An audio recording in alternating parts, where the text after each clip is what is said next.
Welcome to Murder Mile UK True Crime. This isn't a video, it's an audio experience. The only images you'll need for this episode are these. So close your eyes, open your mind, and savour the sounds of Murder Mile. How did a prolific serial rapist evade capture for so long? Find out on Murder Mile.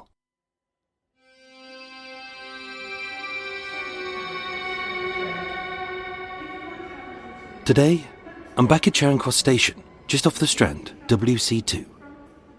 The same street as the last confirmed sighting of the Savage Prince. Just to the side of where the first possible victim of the Blackheath Ripper said farewell to her pal. The station where German tourist Heidi Manilk met her death as confessed by serial killer Patrick Mackay. And where a bag of laundry and left luggage bled red. Coming soon to Murder Mile. We don't appreciate how safe and clean our modern trains are. Being heated, well lit, and ventilated open carriages, with every angle covered by cameras and communication cords for our safety. I mean, yes, the standard commute is a horrific assault on the senses, as the tone-deaf play drum and bass with an annoying tinny speaker. The stench of the great unwashed smells like a flatulent wet dog soaked in puke. Every surface is spattered with an ominous sticky residue from any number of foods or orifices. And even a 10-minute journey requires you to be scrubbed clean with hot bleach. But it was once a lot worse. The design and layout of the train carriages we have today are as a direct result of the terrifying and deadly incidents inflicted on our fellow passengers of the past. Especially on the 3 train lines covering this network. The North Kent Line, the Bexleyheath Line, and the dreaded Dartford Loop. As a busy series of train lines from central London, through the commuter belt of southeast London and well into Kent, the Dartford Loop was built in 1866 to alleviate congestion as the city expanded, and it remains a vital part of this link today. Sadly, with so many failings in its design, it became synonymous with crime, and from April 1983 to July 1984, a series of sadistic sex attacks on women and young girls. This cowardly rapist would be nicknamed the Beast of Belvedere. But who was he? My name is Michael, I'm your tour guide, and this is Murder Mile. Episode 333.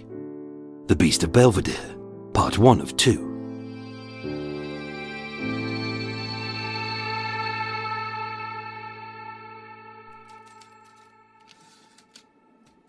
During the height of the Beast's spree of attacks on lone women across the network, Yvonne Roberts, a journalist working for the Evening Standard newspaper, published an article titled, "If Only Men Knew How It Felt."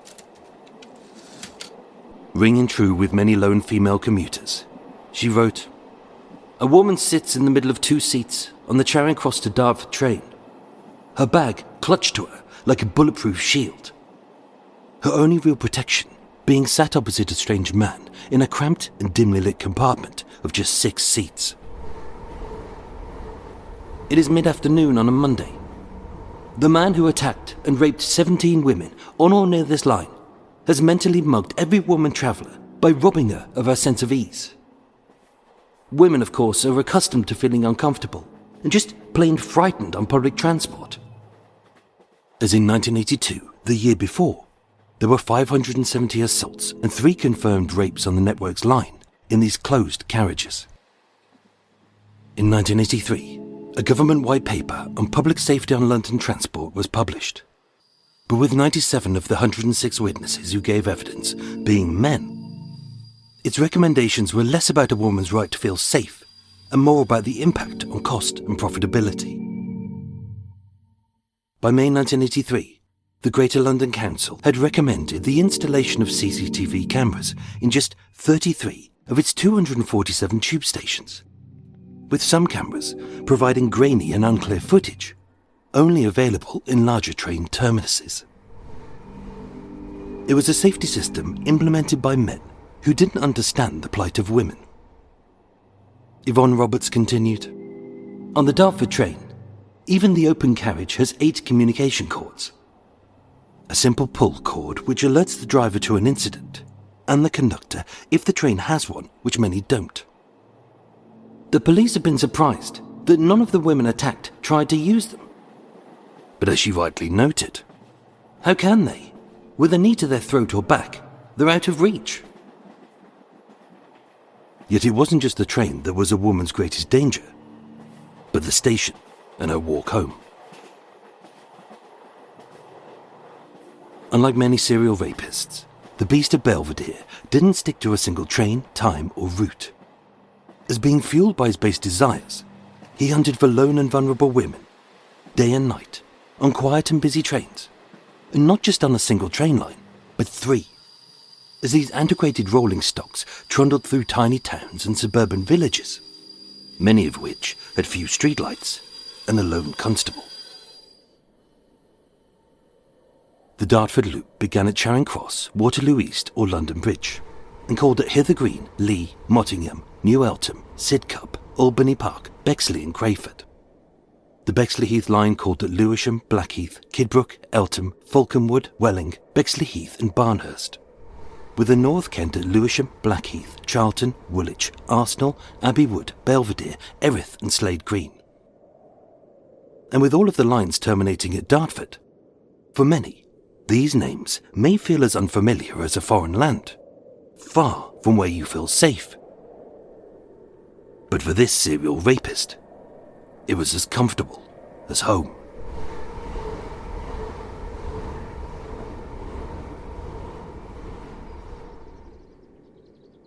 Saturday the 23rd of April 1983 was said to be his first attack in his 15-month spree. That evening, at roughly 9:30 p.m, with a slight chill in the air, the streets were quiet and secluded. On Lingfield Crescent was Falconwood Station, a tiny brick-built building in a small suburban village on the Bexleyheath Line, illuminated by a single lamp which cast an ominous orange glow. To the east was the Falconwood housing estate, but in all other directions were vast expanses of green, like Oxley's Wood, Avery Hill, Eltham Park, Shepherdsley's Park, and just above the train line, Falconwood Field. The day itself was uneventful for most. Snooker player Cliff Thorburn was celebrating a perfect 147 break. Spandau Ballet's pop song True was heading to number 1 in the charts, and tests had proven that Hitler's diaries were a fake.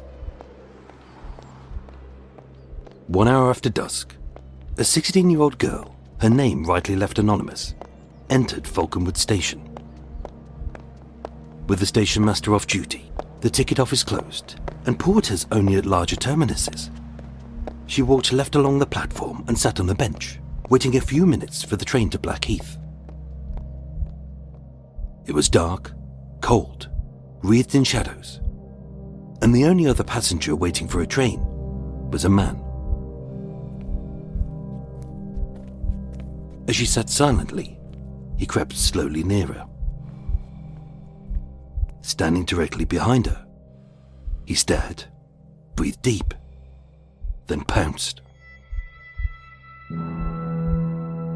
With one hand clasped over her mouth to stop her screaming, he hissed, "Don't make a noise, or I'll put this knife into your neck." As a sharp pinch of the small blade drew a few drops of her blood, she froze in fear, terrified, her limbs barely mobile, as with her fate in his hands, he forced her off the end of the platform, down a slope onto the side of the rails, and under a bridge at the Rochester Way. On a grass bank, he made her lie down. He asked, "What's your age?" But she was too afraid to say. He asked, "Are you a virgin?"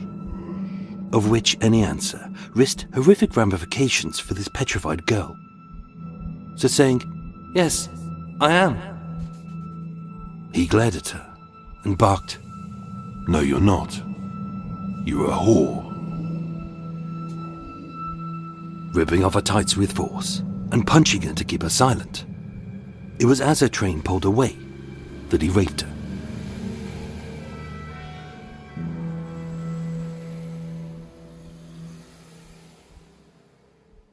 Minutes later, he fled. She was so traumatized, even though he wasn't wearing a disguise, his description of him was vague, being average height, build, and look. There were no witnesses, no suspects, and in an era where rapes weren't treated seriously, and DNA in this area was a pipe dream, there was no crime scene. The investigation was short and perfunctory, but several details were clear. She didn't know him. He knew the area well, and although this was his first attack in his spree, she clearly wasn't his first victim. A month later, he attacked again. On Thursday the 19th of May 1983, 4 miles northeast of the Falconwood station and just shy of Erith station on the North Kent line, a 31-year-old nurse was walking home from her shift at the Erith and District Hospital on Park Crescent. It was 2:55 p.m, broad daylight, and the school bells were about to sound. As a cut-through between Bexley Road and Fraser Road, known only by locals, Birch Wood is a tight secluded alleyway with an industrial area to the left, a road passing nearby, and a thin wooded area to the right. Walking down Birch Walk, she later told the police, "After I walked a short way, something made me look back," as she realised he was the same man who had passed her just moments before. He was now walking behind her, silently, quickly, and with a definite purpose. She said, "I remember the sound of his squeaking shoe," drawing ever closer. And then, as was his method, he silenced her mouth with his palm. He placed a short sharp blade to her throat. He barked, "If you make a sound, I will kill you." And having dragged her into the nearest bushes, as cars passed within earshot, he raped her.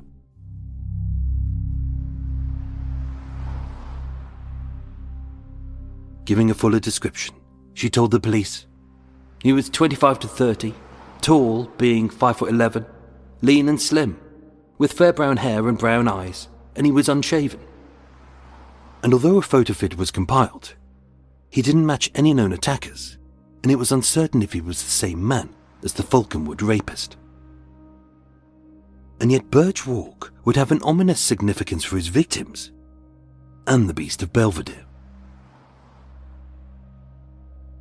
In those early months, the police had no idea that the first two attacks were connected, as he changed his days, times, locations, and attacked not just on or near train stations, but on the trains themselves. On Monday the 6th of June 1983, just 2 weeks after his last attack, a 20-year-old woman had boarded a North Kent train at Dartford to see her mother who lived in Erith, not far from Birch Walk. Again, he wore no disguise. Again, he gagged her and threatened her with a small blade similar to a potato knife. But having boarded the train as it departed Dartford station and chosen this closed compartment of a smoking carriage, where only one of the 6 seats were occupied by a lone woman, once inside, she couldn't flee her attacker as he pushed her down into the seat and groped her breasts, as with only one exit being the door to the platform. If she screamed, no one could come to her aid until the train had stopped. But she did. And although he was strong, she kept fighting him off, shouting, kicking, and punching him until the train arrived at Erith. And before it had come to a stop, he flung the door open and fled fast. With a description similar to the rape in Birch Walk, police knew they had a serial attacker in their midst. But again, a detail didn't make sense. The train from Dartford to Erith took just 5 minutes.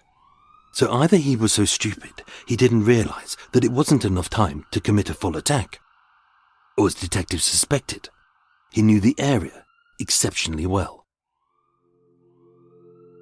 The carriages used were Bullied and Moundsall BR Mark Is, the same coaches where German tourist Heide Minilk was murdered a decade earlier in a suspected failed rape which resulted in her attacker, said to be Patrick Mackay, throwing her body from the train. These train carriages were infamously dubbed as rape traps. By the 1980s, the Dartford Loop, Bexleyheath and the North Kent lines were so notorious, many commuters avoided them, with the worst stations being Barnehurst, Bexleyheath, Welling and Falconwood. Even the South East Rail manager, Michael Woods, said, "I'm too scared to ride in them. I'd be happier in an open carriage than risk being caught in one where I couldn't get out."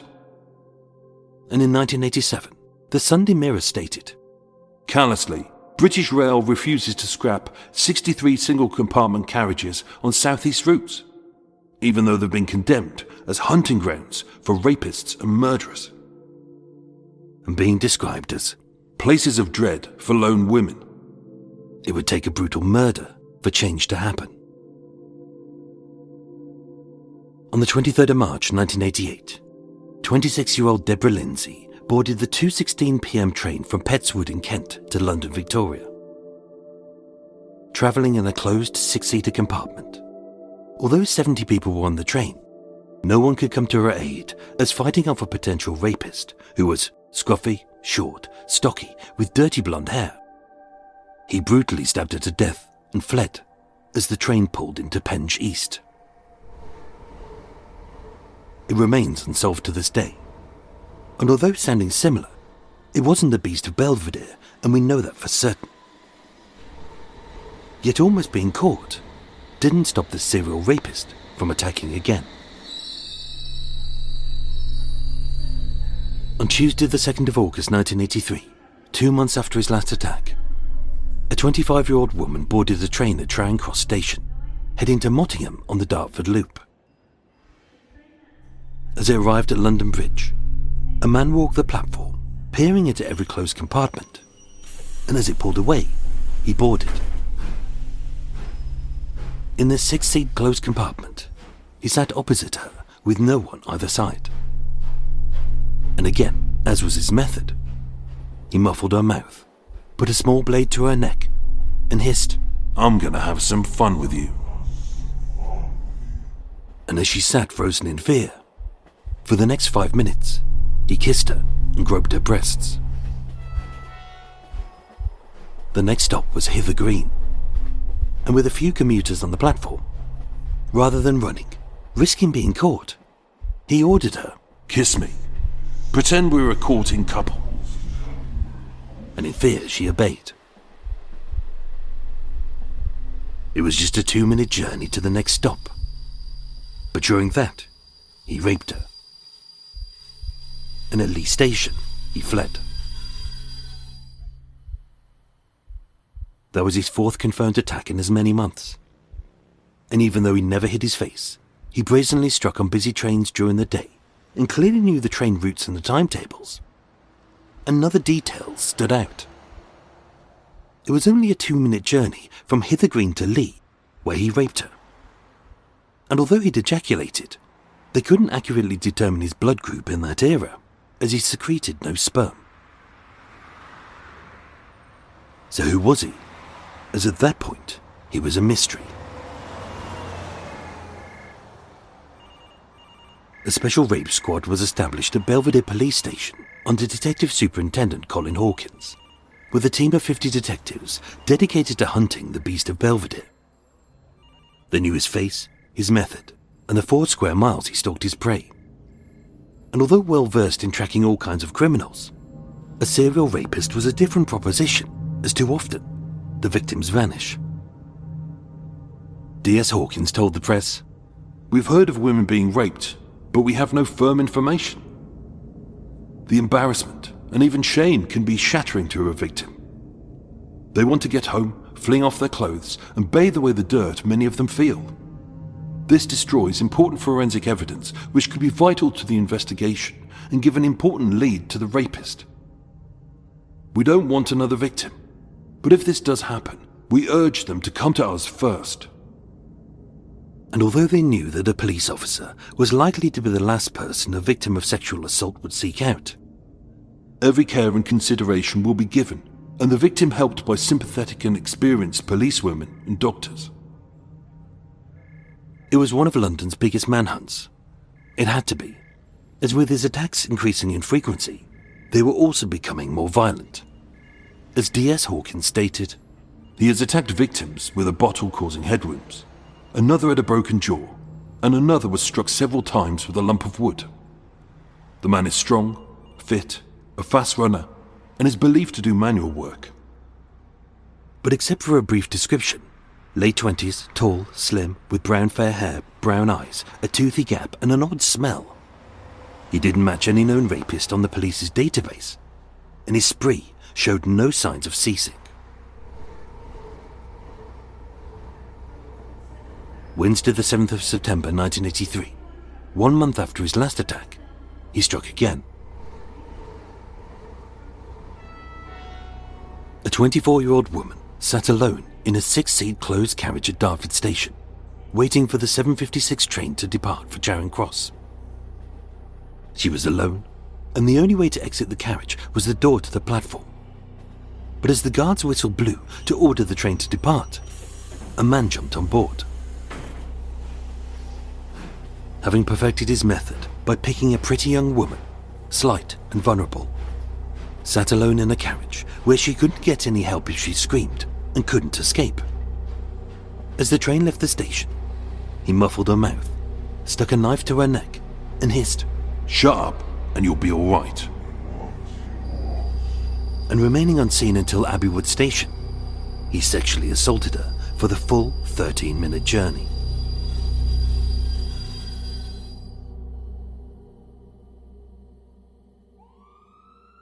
She alerted the police, and with the compartment being well lit, she built upon his description.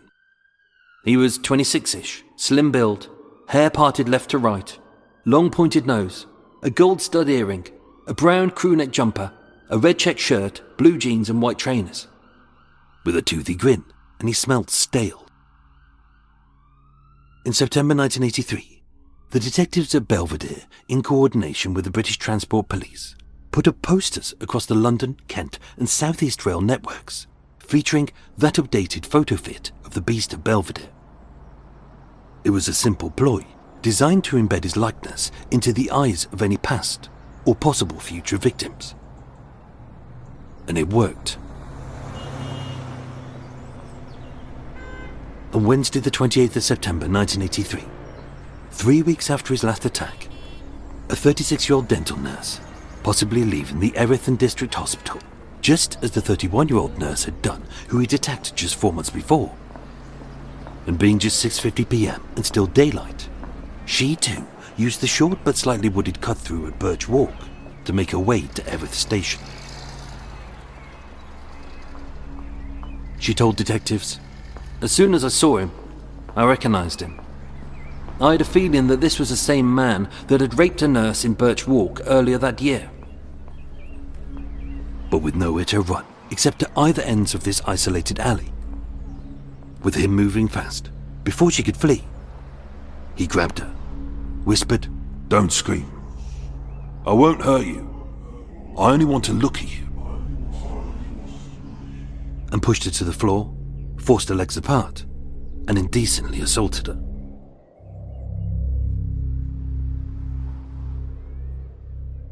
Barely minutes later, he fled. And with the nurse screaming loud, she was found by 2 women. The posters were effective, making women aware only if they'd seen them. But his next victim had not.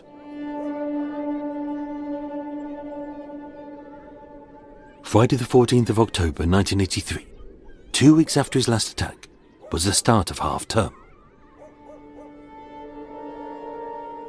Next to Barnehurst train station on the Bexleyheath Line, just off Erith Road and 1 mile south of Birch Walk, stood Bursted Woods.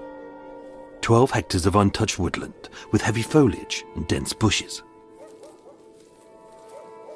At roughly 5 p.m, his youngest victim, a 14-year-old girl, was walking her dog, as she usually did, not far from her home.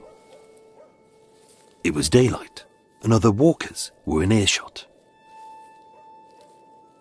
As her dog ran ahead, possibly chasing a squirrel, as a man passed her, before she knew she was in any danger, he muffled her mouth, put a blade to her neck, and said, "Don't make any noise, and I won't hurt you." In panic, she pushed his hand away, screaming. Grabbing her, he spat, "Make a move again and you're dead." But as she struggled to break free of his grip, he punched her hard in the face, knocking her to the floor. And although he lifted up her skirt and groped her genitals, he repeatedly tried to rape her, but failed.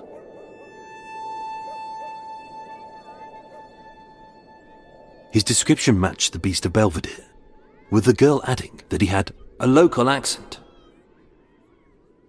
The force he had used showed an escalation in his desperation, as police feared He may get more violent unless he's caught soon.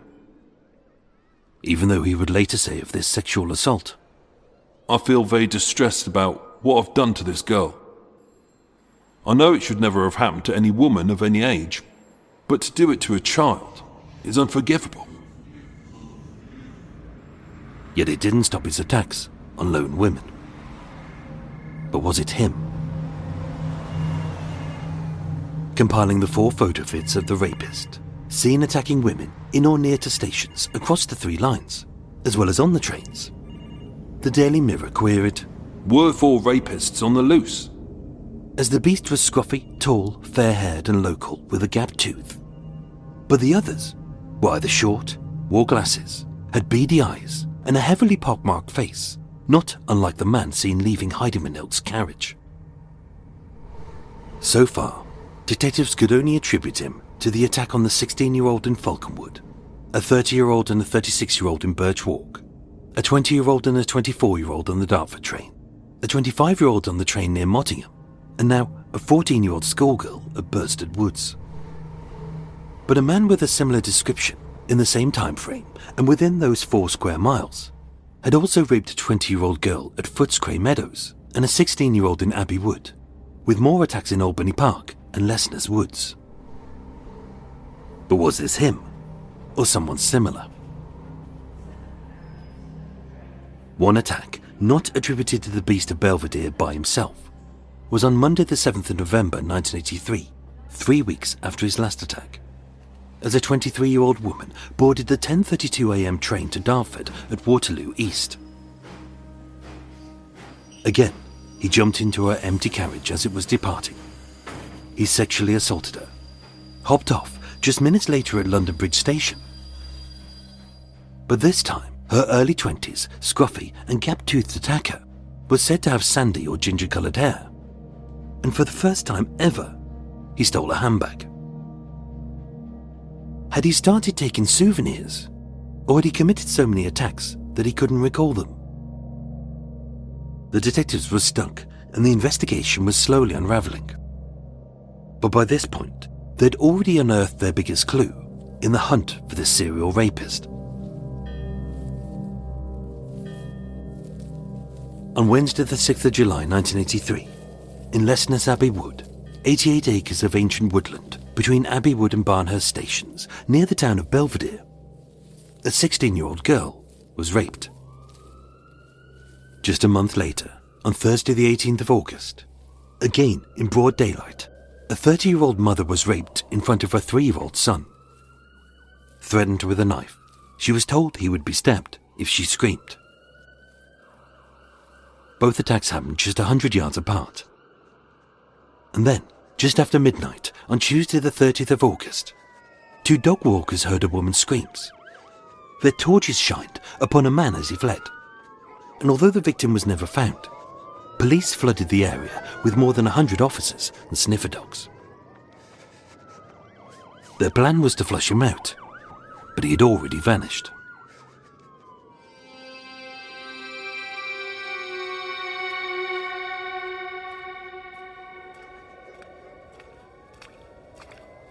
PC Clifford Thomas was just a regular constable with the Belvedere police force, assigned to search the woods, armed with nothing but a truncheon and a torch, when he made a startling discovery.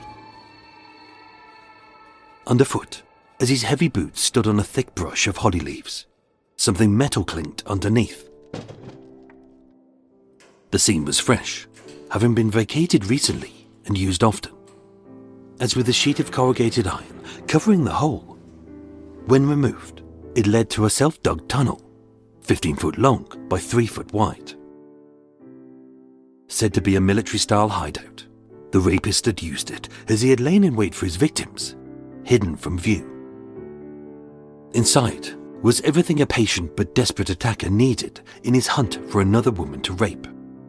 A candle, a brush, a mug, tea bags, a jar of sugar, a stash of food, spare clothing, an air freshener, and a single mattress covered in polythene, where he had slept and possibly attacked several victims.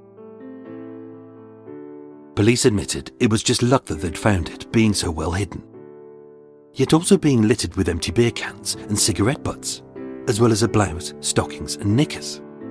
Forensic scientists could possibly identify him. It was an unnerving insight into the warped mind of a serial rapist.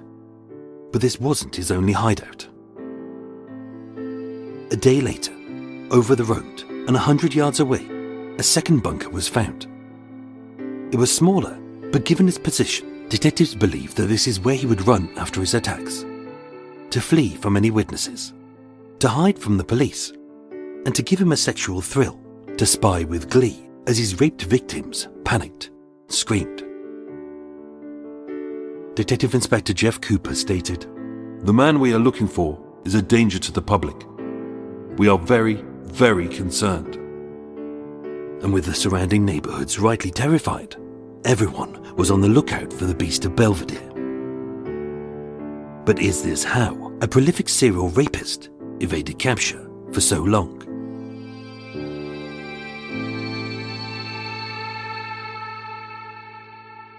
Part 2, and the concluding part of The Beast of Belvedere, continues next week.